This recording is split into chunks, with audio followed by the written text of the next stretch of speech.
कोकणातील प्रत्येक अपडेट जाणून घेण्यासाठी आजच माझे कोकणच्या सोशल मीडिया प्लॅटफॉर्मला लाईक, फॉलो आणि सबस्क्राईब करा.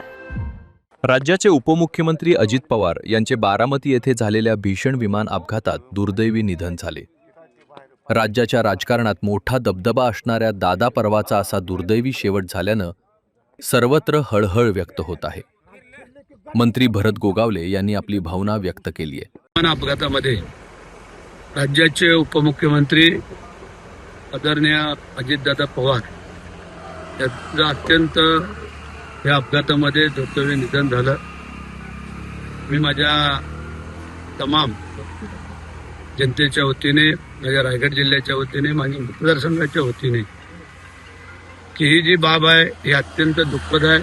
एक निर्भीड व्यक्तिमत्व आणि स्पष्ट वक्ता म्हणून ज्यांच्याकडे पाहिलं जायचं ते अजितदादा आज आपल्यातून निघून गेलेले आहेत. अत्यंत मनाला वेदना देणारी बाब आहे आणि अशी दुर्दैवी घटना फार कोणाच्या आयुष्यात येऊ नये, परंतु विधिलिखित कोणाला टाळता येत नाही आहे. आणि आज अजितदादा गेले, मी त्यांना भावपूर्ण श्रद्धांजली अर्पण करतो.